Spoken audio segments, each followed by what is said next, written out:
Sebuah kisah mahakarya terbaik dari Esa Mintarja yang sangat populer di masanya, berlatar belakang kerajaan Singasari.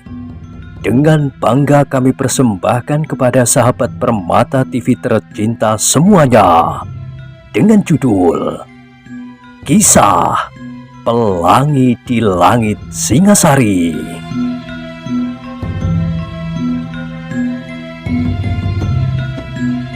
Pada kesempatan yang sangat baik ini, kita masuk pada episode yang ke-285. Selamat menikmati.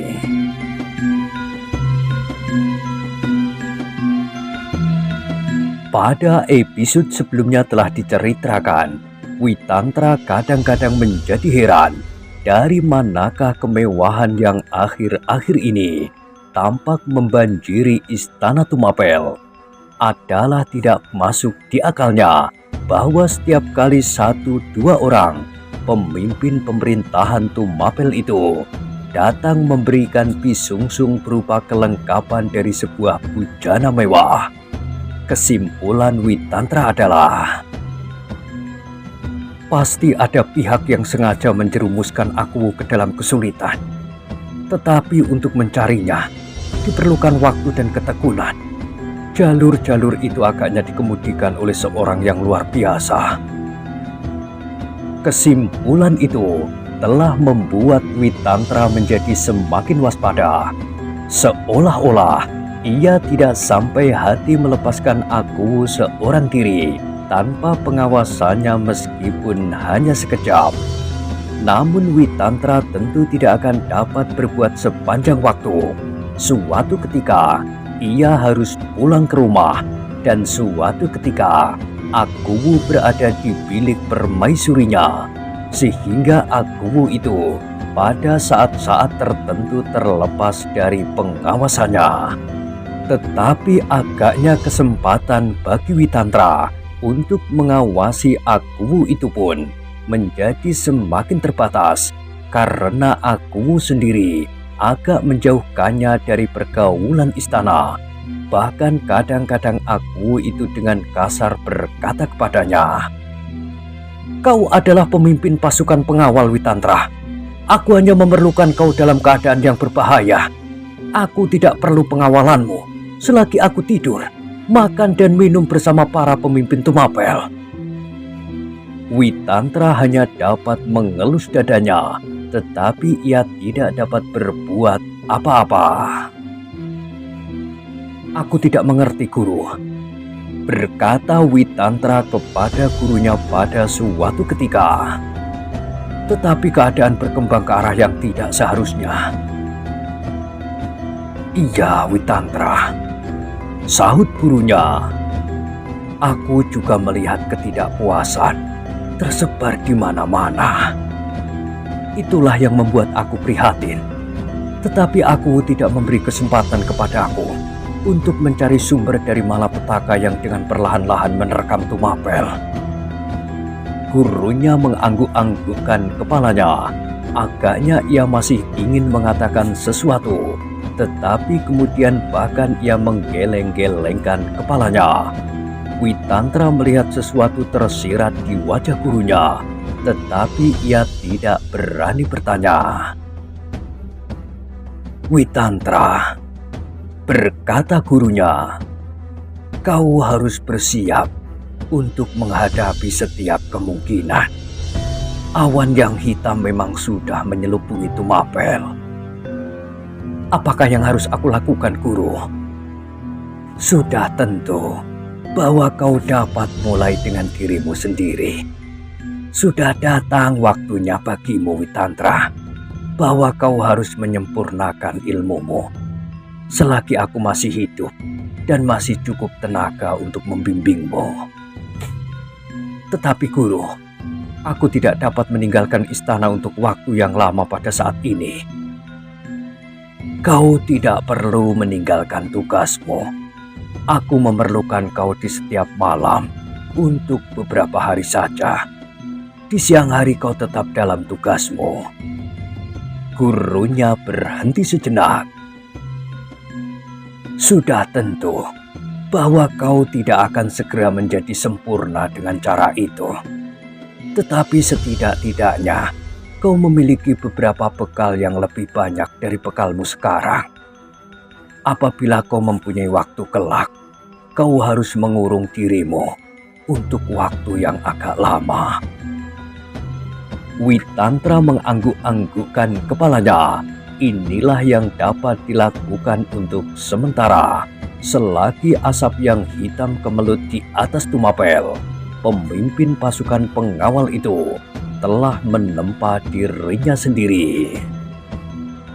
Namun dengan demikian, jarak antara Aku Tunggul Ametung dengan Witantra pun menjadi semakin jauh.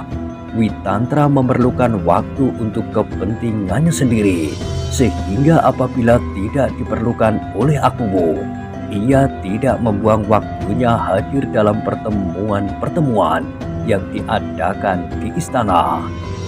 Witantra lebih senang pergi ke padang agak jauh di luar kota Tumapel bersama gurunya, mesu diri untuk mendapatkan kelengkapan yang lebih banyak lagi dari ilmunya.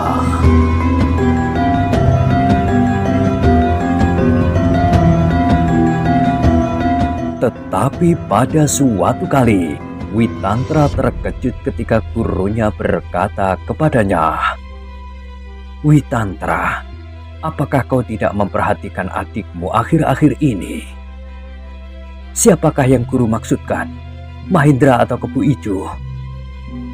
"Mahindra telah melepaskan diri dari persoalan yang menyangkut istana dan pemerintahan. Ia lebih senang bekerja sendiri pada dunianya. Ia lebih senang memelihara tanahnya dan berternak yang agaknya dapat memberinya kepuasan." "Jadi Kebu Ijo yang guru maksudkan?" Gurunya menganggukkan kepalanya. "Bagaimana dengan Kebu Ijo? Aku melihat beberapa perubahan, bukan pada watak dan sifatnya yang dibawanya sejak lahir dan akan dibawanya pula mati kelak, tetapi pada kehidupannya. Aku melihat yang kurang wajar padanya. Ia memiliki kekayaan yang tidak mungkin didapatkannya dengan cara yang wajar." Witantra mengerutkan keningnya. "Apakah guru yakin? Seharusnya kau lebih dekat dengan anak itu daripada aku." Witantra mengerutkan keningnya sambil menggelengkan kepalanya. Ia berkata, "Anak itu memang anak yang bengal, tetapi aku yakin bahwa ia tidak akan melakukan kejahatan dengan kesadarannya. Ia memang anak yang sombong dan terlampau tinggi hati, sehingga ia kadang-kadang lupa diri apabila ia mendapatkan pujian. Tetapi dengan sengaja melakukan kejahatan, aku kira tidak, guru." "Mudah-mudahan kau benar, Witantra," jawab gurunya. "Tetapi lihatlah pada suatu ketika, mungkin kau akan tertarik untuk mengetahui dari manakah ia mendapatkan semuanya itu." Witantra mengangguk-anggukkan kepalanya. "Baik guru, aku akan berusaha." Ternyata keterangan gurunya itu selalu mengganggu pikiran Witantra. Ia benar-benar berkeinginan untuk pada suatu ketika berkunjung ke rumah adik seperguruannya itu dan menanyakan bagaimanakah keadaannya sekarang. Kalau benar kata guru, aku memang harus menyelidikinya. Apakah ia hanyut juga dalam arus yang agaknya kini sedang melanda Tumapel? Dalam kemelutnya kabut yang kelam, yang lambat laun namun pasti, semakin mencekam tanah Tumapel itu, Ken Dede seolah-olah mendapat cukup kesempatan untuk setiap kali bertemu dengan Ken Arok. Seorang anak muda yang seakan-akan dapat menemukan kembali buatnya apa yang pernah hilang. Masa remaja yang terlampaui dalam perjalanan hidupnya itu kini seakan-akan telah didapatnya kembali. Dengan demikian maka istri Tunggul Ametung itu telah terjerumus ke dalam suatu pusaran lingkaran kegelapan yang tidak berujung pangkal. Aku Tunggul Ametung menenggelamkan dirinya dalam berbagai macam kesenangan, sabung ayam, tuak dan makan minum bersama para pemimpin Tumapel yang lain, karena ia ingin mengisi waktunya. Permaisurinya terlampau dingin dan sama sekali tidak memberinya kegairahan. Tetapi permaisuri itu merasa bahwa ia seakan-akan memang sudah tidak diperlukan lagi oleh aku Tunggul Ametung karena kesenangannya itu, sehingga ia menjadi dingin dan bahkan dicarinya sandaran bagi hatinya yang lemah. Demikianlah Tumapel perlahan-lahan telah meluncur ke dalam suatu keadaan yang paling membahayakan kelangsungan hidupnya. Di arena sabung ayam, dalam samar-samar mabuk tuak, aku sama sekali tidak ingat apa-apa lagi selain dirinya sendiri. Sama sekali tidak diingatnya permaisurinya yang ditinggalkannya sendiri. Sama sekali tidak diingatnya lagi bagaimana ia pernah terpesona melihat cahaya yang memancar dari tubuh gadis Panawijen yang dilarikan oleh kuda sempana itu. Dan yang paling parah, bahwa ia kini sama sekali tidak mengetahui bahwa permaisurinya sedang terjerat oleh kesepian dan kelemahannya. Ken Arok melihat perkembangan Tumapel dengan hati yang berdebar-debar. Ia hanya mempunyai waktu 5 bulan sejak ia mulai, dan yang 5 bulan itu kini telah hampir habis sama sekali. Tetapi sebagian besar dari rencananya telah dapat dilakukannya. Tidak seorang pun yang melihat ia pergi hilir mudik ke tengah-tengah hutan, tempat ia menyembunyikan harta kekayaan yang tidak terkira banyaknya, yang telah bertahun-tahun dikumpulkan oleh sekawanan perampok yang dahsyat itu, yang menjelajahi tidak saja telatah Tumapel, tetapi juga telatah Kediri yang lain. Juga tidak ada seorang pun yang menaruh prasangka bahwa setiap kali permaisuri Ken Dedes sempat berbicara tentang harapan-harapan di masa datang dengan anak muda yang tampan itu.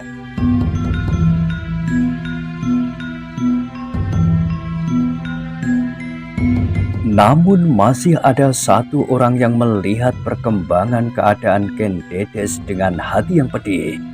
Ialah Mbantua Pamomong Ken Dedes yang dibawanya dari Panawijen. Bahkan kadang-kadang ia menangis seorang diri di dalam biliknya itu. Apakah akan jadinya dengan permaisuri dan bahkan dengan Tumapel? Dalam kepedihan itu selalu dikenangnya anaknya, Mahesa Agni, yang masih saja berada di padang karautan. Anaknya yang sama sekali tidak menghiraukan kemewahan istana Tumapel.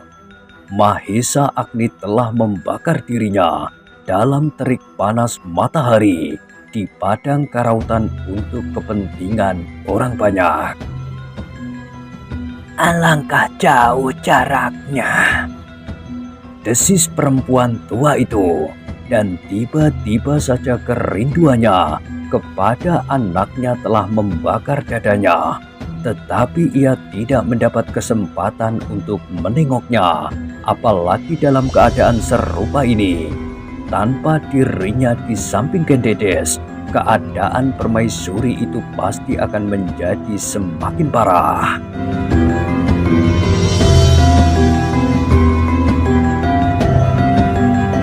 Mban tua itu sama sekali tidak mempunyai tempat untuk menumpahkan kepepatan perasaannya. Tidak seorang pun yang dapat dibawanya berbincang mengenai keadaan yang mendebarkan jantung itu. Sedangkan Ken Dedes sendiri ini seolah-olah menjadi acuh tidak acuh saja kepadanya, meskipun kadang-kadang permaisuri itu masih memerlukannya. Tetapi tidak seperti dahulu. Ini permaisuri baginya merupakan sebuah bilik yang tertutup. Kalau dahulu ia dapat melihat apa yang tersimpan di lubuk hatinya, kini permaisuri itu merupakan sebuah rahasia baginya. Namun akhirnya emban itu tidak dapat lagi menahan dirinya. Kerinduannya kepada anaknya, kepepatan hati yang membuat dadanya serasa akan bengkak, dan 1000 macam persoalan yang lain. Sehingga akhirnya pada suatu hari diberanikannya dirinya menghadap kepada permaisuri dan mohon diri untuk beberapa hari saja. Kau akan pergi kemana, Bibi? Bertanya permaisuri. Hamba tidak dapat menahan rindu untuk mengunjungi Panawijen, tuanku.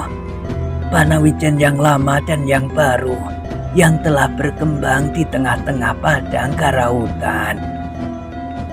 Kenapa tiba-tiba saja kau merindukannya? Hamba tidak tahu, tuanku. Tiba-tiba saja hamba merindukannya. Mungkin juga karena hamba ingin beristirahat barang sepekan. Permaisuri itu mengerutkan keningnya dan sejenak kemudian ia berkata, Baiklah, Bibi. Aku beri kau izin untuk beberapa hari pulang mengunjungi kampung halaman. Salamku buat kawan-kawan sepermainan di masa kanak-kanak. Salam buat Kakang Mahesa Agni dan tetangga-tetangga yang baik di Panawijen. Hamba tuanku, dan apakah tuanku tidak berpesan apapun untuk Ibu Yud?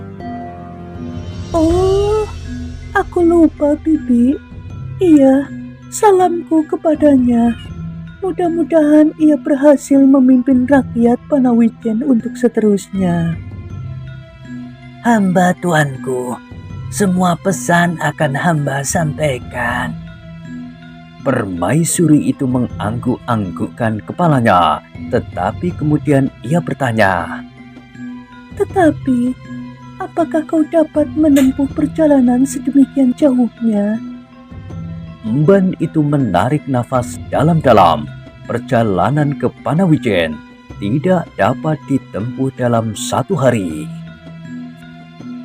Biarlah aku minta 2 orang prajurit mengantarmu, Bibi. Berkata permaisuri itu pula. Prajurit itu akan menunggu kau sampai kau nanti kembali ke istana. Aku tidak akan membatasi masa istirahatmu, karena kau sudah menjadi semakin tua. Maka adalah wajar sekali apabila kau memerlukan waktu untuk beristirahat. Emban itu mengangguk-anggukkan kepalanya.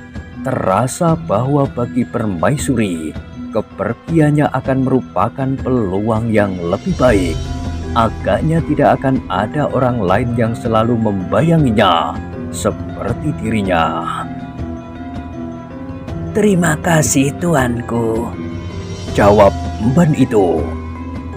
tetapi prajurit itu tidak perlu menunggu hamba kembali. Besok akan hamba minta Anggir Mahesa Agni untuk menghantar hamba apabila masa istirahat hamba telah selesai. Tiba-tiba wajah permaisuri itu berkerut. Dengan ragu-ragu ia berkata, Itu tidak perlu, Bibi. Kau jangan menyusahkannya. Kakang Mahesa Agni mempunyai kewajiban yang berat di padukuhannya. Karena itu, lebih baik bagimu untuk membawa 2 orang prajurit yang akan mengawalimu. Atas perintahku, kau dapat minta kepada kedua prajurit itu untuk melakukan apa saja yang kau perlukan di perjalanan.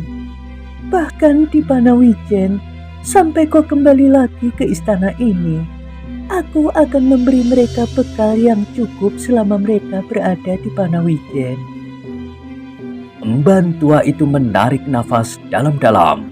Bagi emban yang sudah cukup umur itu, segera dapat menangkap kesan dari sikap permaisuri itu. Ia tidak ingin bertemu dengan Mahesa Agni dalam keadaan seperti itu.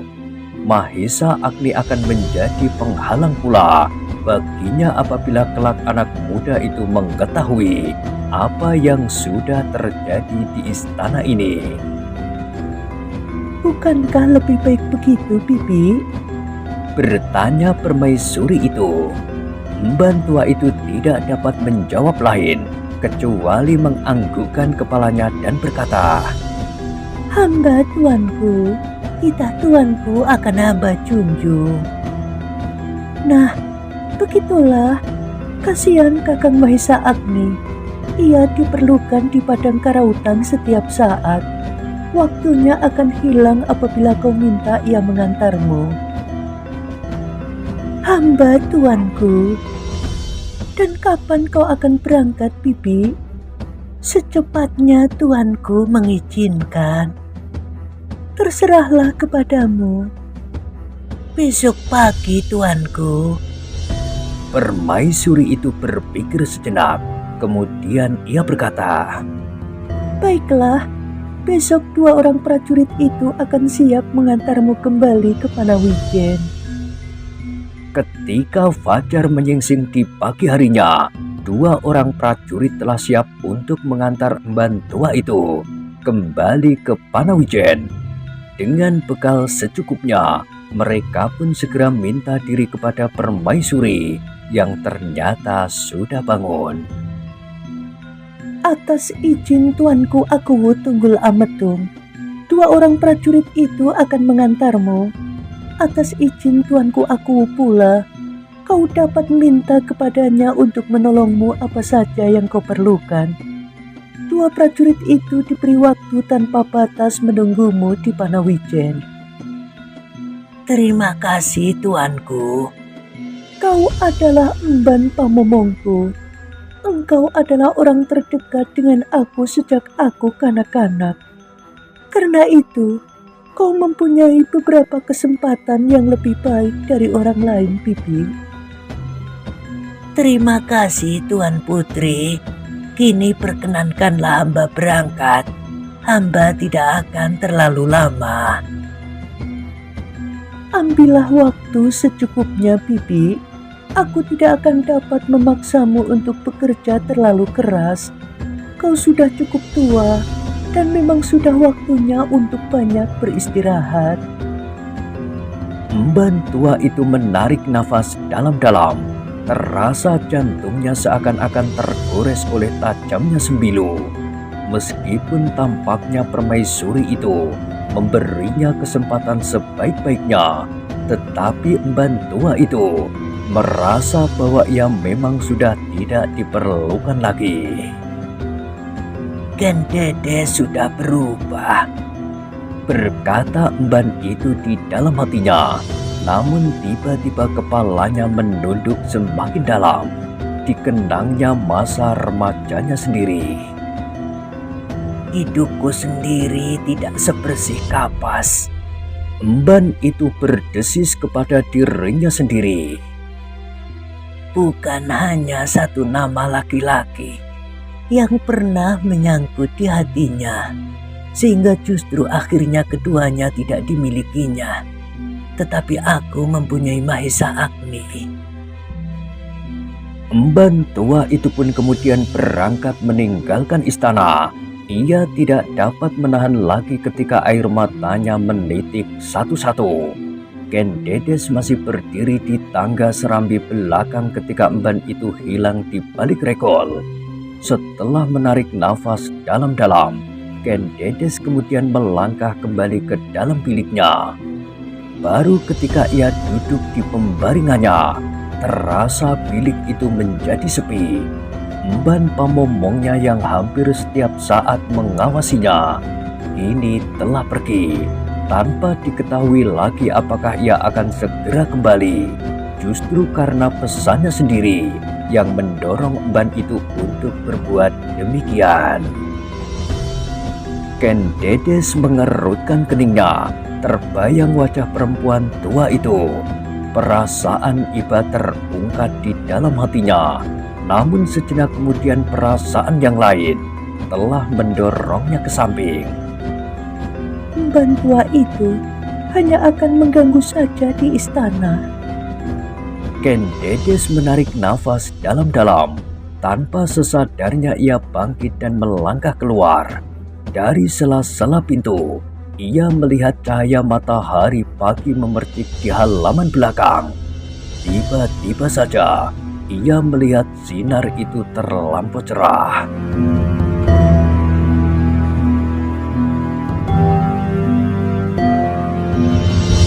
Sementara itu, emban tua Pamomong Ken Dedes berjalan tertatih-tatih meninggalkan istana, diantar oleh 2 orang prajurit. Dengan sabarnya kedua orang prajurit itu mengikuti langkahnya yang amat lamban. Sekali-sekali emban tua itu berpaling, tetapi ia hanya dapat melihat dinding-dinding batu di menyebelah jalan. "Bibi," salah seorang dari kedua prajurit itu bertanya, "Kenapa Bibi yang sudah tua ini masih juga berhasrat menempuh perjalanan sejauh ini?" Oh, aku adalah orang Panawijen, Ger. Justru aku sudah tua. Aku ingin melihat kampung halaman. Panawijen pasti sudah jauh berubah. Panawijen lama kini pasti sudah menjadi padang rumput yang kering, dan padang karautan akan menjadi padukuhan yang subur. Prajurit itu mengangguk-anggukkan kepalanya. "Iya, begitulah," berkata prajurit itu. "Dalam saat-saat terakhir, kita sering merindukan kampung halaman. Tetapi apakah Bibi masih juga akan kembali ke Tumapel?" "Iya, Ger. Bibi memang ingin kembali ke Tumapel. Tuanku Permaisuri bagiku sama nilainya dengan padukuhan dan padepokan Panawijen." "Berapa lama Bibi akan tinggal di Panawijen?" "Izin Tuanku Permaisuri tidak terbatas, Ger. Tetapi, apakah Angger berdua tergesa-gesa kembali ke Tumapel?" "Oh, tidak Bibi. Izin buat kami berdua pun tidak terbatas. Semakin panjang semakin baik. Karena dengan demikian, kami tidak usah bekerja apapun, tidak usah bertugas jaga di malam hari, dan tidak usah nganglang di siang hari." Emban itu mengangguk-anggukkan kepalanya, lalu katanya, "Tetapi, bagaimana dengan keluarga Angger berdua?" "Kami keduanya belum berkeluarga, Bibi. Oh, Kami masih belum mampu untuk memberi makan istri dan apalagi anak-anak nanti." "Ah, aku tidak percaya," sahut emban itu. "Penghasilan Angger pasti cukup baik." Kedua prajurit itu tertawa dan emban itu pun tersenyum pula. Dengan demikian, maka perjalanan itu tidak terasa terlampau melelahkan. Meskipun demikian, emban tua itu tidak dapat berjalan terlampau cepat karena ketuaannya.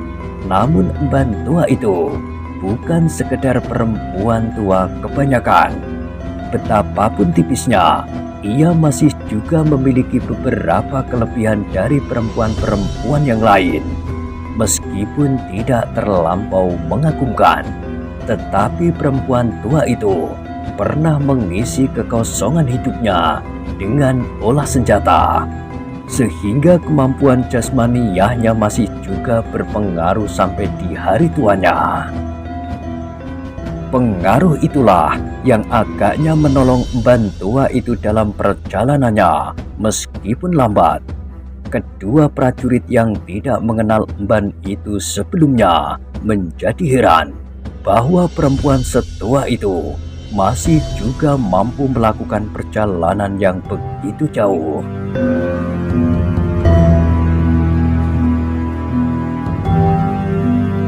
Dalam kemelutnya asap hitam di atas Tumapel, Ken Arok merasa tersiksa karena ia harus menunggu hari-hari yang ditentukan oleh Empu Gandring.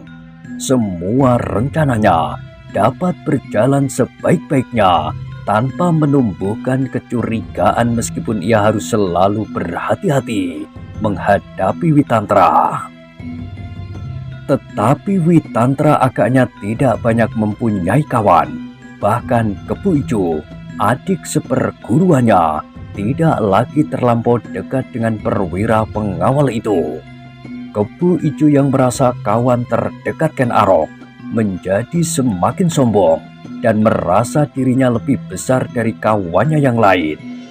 Sikap itu agaknya memang diusahakan oleh Ken Arok sedikit demi sedikit sambil membuat Kepu Ijo itu menjadi seorang yang berkecukupan. Dengan demikian, maka kebencian orang terhadapnya menjadi semakin meruncing, sehingga kawan-kawannya menjadi pening memikirkan keanehan itu. Kenapa Ken Arok yang ramah dan rendah hati itu dapat berkawan demikian eratnya dengan Kepu Ijo? Namun hari pun merambat betapa lambatnya, siang menjadi malam dan malam menjadi siang. Satu-satu perputaran waktu pun telah dilampaui, sehingga bulan yang satu meloncat ke bulan yang lain.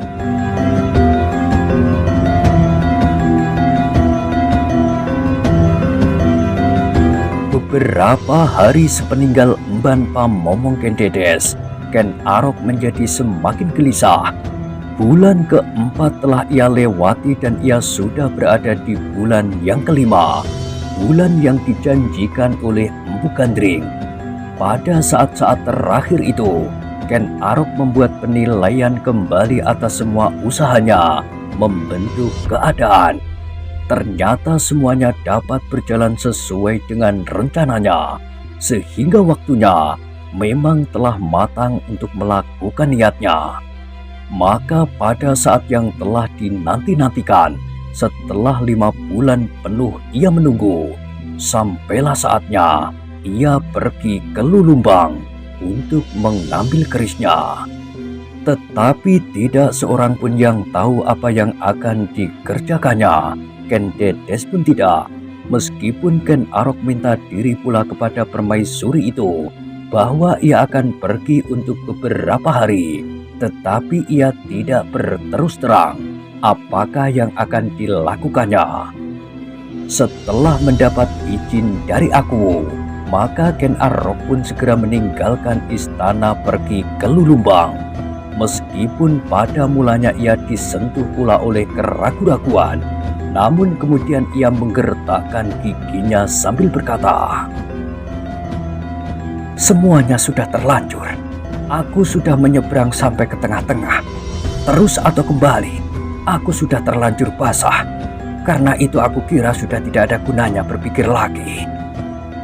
Dan Ken Arok pun menjadi semakin mantap.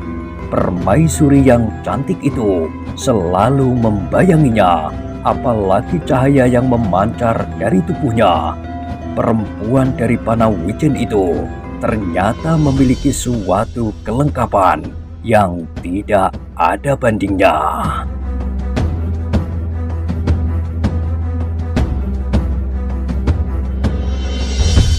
Nah, bagaimanakah kisah selanjutnya? Silahkan ikuti terus kisah Pelangi di Langit Singasari pada episode berikutnya. Sampai jumpa.